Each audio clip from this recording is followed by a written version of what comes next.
Hello विद्यार्थी मित्रांनो, शिवाय कोचिंग क्लासेस मध्ये तुमचं स्वागत आहे। आज आपल्याला पुढचा प्रॅक्टिस सेट बघायचा आहे 2.2। त्याच्यामधले काही बेसिक क्वेश्चन, तो पूर्ण जो काही प्रॅक्टिस सेट आणि हा जो काही धडा आहे खूप सोपा आहे। त्याच्यामुळे त्याच्यातले मेन काही हार्ड क्वेश्चन, जे अवघड क्वेश्चन आहेत ते आपण इथे घेतलेले आहेत।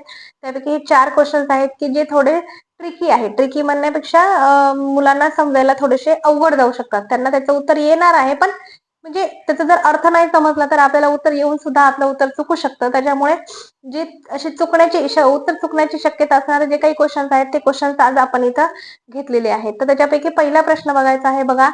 सर्वात मोठ्या 7 अंकी संख्येपेक्षा 1 ने लहान असणारी संख्या पुढीलपैकी कोणती? आपल्याला 4 ऑप्शन दिलेले आहेत। आपल्याला याच्यामध्ये आता एक असं माहिती असायला पाहिजे की सर्वात मोठी 7 अंकी संख्या कोणती आहे। तर सगळ्या अंकापैकी बघा 9 जो हा अंक आहे तो अंक वापरून 7 अंकी, 3 अंकी, 2 अंकी, 4 अंकी हे सगळ्यात मोठ्या संख्या आपण तयार करू शकतो। तर याच्यामध्ये 7 अंकी संख्या सांगितली असल्यामुळे सगळ्यात मोठी 7 अंकी संख्या आहे बघा, कोणती आहे?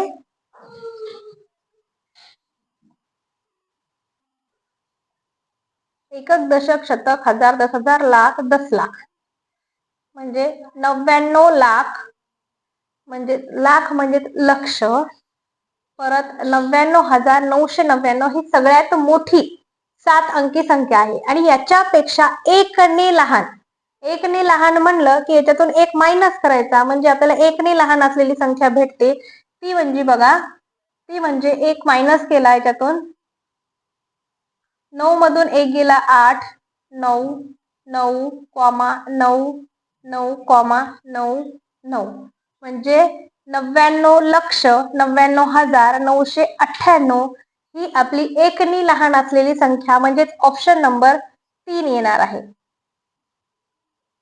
ऑप्शन नंबर 3 आपण हे कसं काढलंय परत एकदा सांगते बघा।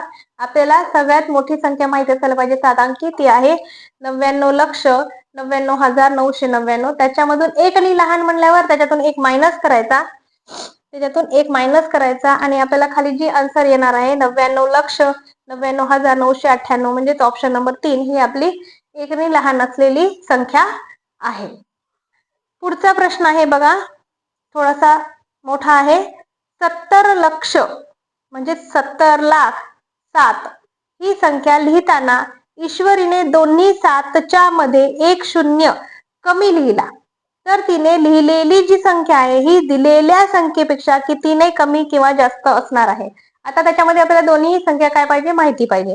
तर पहिली संख्या कोणती आहे? 70 लाख 7, 70 लाख बघा 7,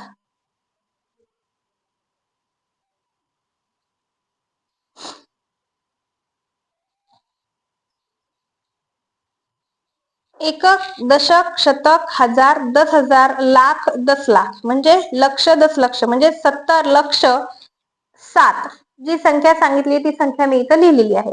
तर तिने काय केले की या दोन्हीही 7च्या मध्ये 1 शून्य कमी दिला। इथं किती शून्य आहेत? 5 शून्य आहेत। तर 5च्या ऐवजी तिने 4 शून्य दिले। तर मग कोणती संख्या होणार आहे बघा? 1, 2, 3, 4 आणि परत 7 लिहिला। दोन्हीच्या मध्ये मी काय केलेली आहे, तर काय केलेली आहे 1 शून्य त्या ईश्वरीने कमी दिलेला आहे। तर त्यांनी विचारलंय की जर समजा 70 लाख 7 मध्ये 5 शून्याच्या ऐवजी 4 शून्य दिले तर जी संख्या निघणार आहे ती संख्या तिने चुकून कितीने जास्त किंवा कितीने कमी लिहिलेली आहे। तर आपल्याला या दोन्ही संख्येचं काय करायचे आहे? वजाबाकी करायची आहे। करा। 7 मधून 7 गेले शून्य, हा शून्य, हा शून्य, मी काय करते 1 मिनिट ही संख्या व्यवस्थित लिहिते।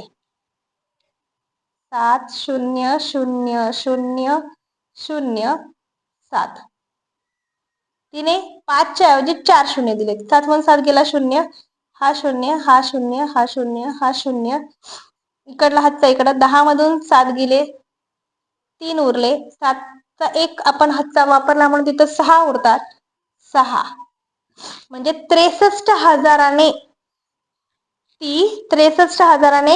ती बघा। आता इथं 2 ऑप्शन आहेत, 63,000 तर आले, 63,000 जास्त की 63,000 कमी, या 2 ऑप्शन पैकी एक ऑप्शन। त्यांनी काय विचारले बघा, परत एकदा क्वेश्चन वाचते. 70,07,000 ही संख्या लिहिताना ईश्वरीने 2 7च्या मध्ये 1 शून्य कमी लिहिला तर तिने लिहिलेली संख्या दिलेल्या संख्येपेक्षा कितीने कमी किंवा जास्त आहे.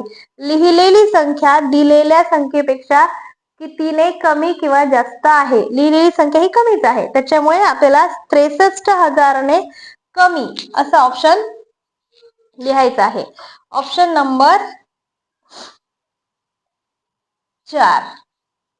त्यामुळे इथं प्रश्न वाचताना थोडी काळजी घ्यायची आहे. त्यांनी सांगितलंय दिलेली संख्या ही लिहिलेल्या संख्येपेक्षा कितीने कमी किंवा जास्त आहे. बघा, दिलेली संख्या दिलेल्या संख्येपेक्षा तिने लिहिलेली संख्या कितीने कमी किंवा जास्त आहे. ही लहान आहे, त्याच्यामुळे आपण लिहू शकतो की 63,000ने ती कमी आहे, म्हणून ऑप्शन नंबर 4.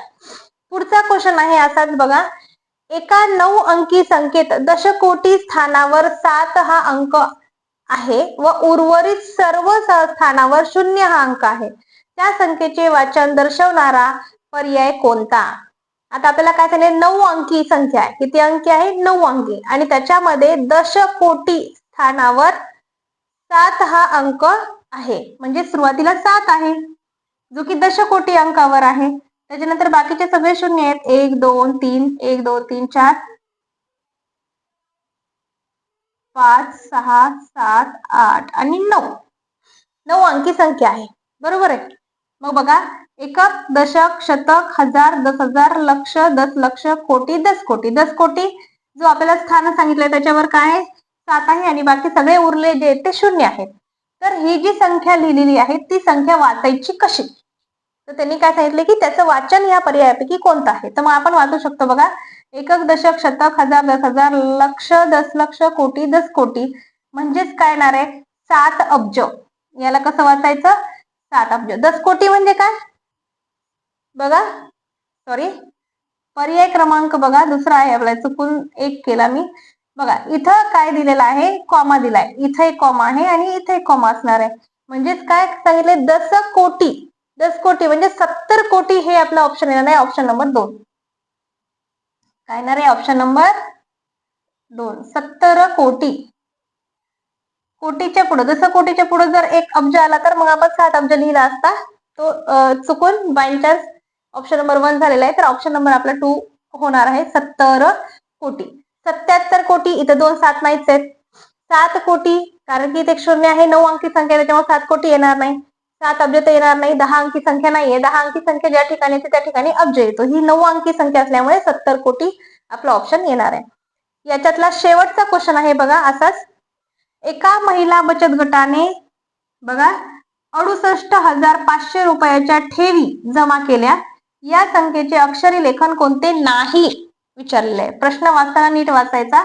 अक्षर कोणते नाही असं विचारलेलं आहे. जर तुम्ही चुकून आहे असं केलं तर मग ह्याच्यापैकी मग तुमचा पर्याय चुकणार आहे, कारण याच्यामध्ये सगळे 3 पर्याय बरोबर दिलेले आहेत आणि एक पर्याय चुकीचा आहे, कारण की तिथं विचारले की कोणतं वाचन नाही. पहिलं बघा, आधी संख्या बघा,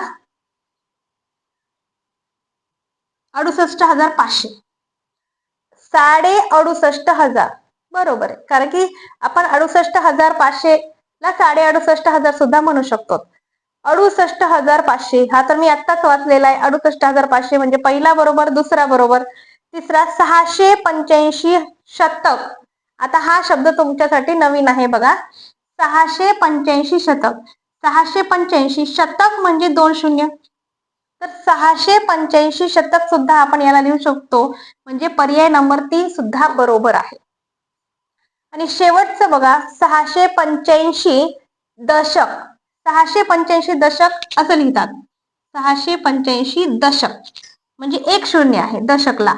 तर ही संख्या आणि ह्या संख्येमध्ये फरक आहे, त्याच्यामुळे याला असं वाचलं जाणार नाही, म्हणून आपला ऑप्शन आहे नंबर 4. म्हणजे काय सांगता येणार आहे आपल्याला? चुकीचं ऑप्शन आपल्याला ओळखायचं होतं, ते म्हणजे ऑप्शन नंबर 4 आहे. बाकी तिन्ही पद्धतीने आपण या संख्येला वाचू शकतो. बघा, एकक, दशक, शतक, हजार, 10,000, 68,500 वाचता येतं. 68,000 68,500 सुद्धा याला म्हणतात. आणि 685 2 शून्य असल्यामुळे शतक, 685 100 सुद्धा असं त्याला म्हणतात. म्हणजे 685 शतक सुद्धा त्याला म्हणता येते. अशा पद्धतीने आपण जे मेन आणि इम्पॉर्टंट क्वेश्चन होते ते सरळ आणि साध्या सोप्या पद्धतीने पाहिलेले आहेत. तुम्हाला जर व्हिडिओ आवडला असेल तर लाईक करा, सबस्क्राईब करा, बेल आयकॉनला प्रेस करा. बेल आयकॉन याच्यासाठी प्रेस करायचे की माझे सगळे टाकलेले व्हिडिओ तुमच्यापर्यंत पोहोचतील. ओके, हा धडा आज आपला इथं संपलेला आहे. जे मेन क्वेश्चन्स होते ते आपण सॉल्व्ह करून घेतलेले आहेत.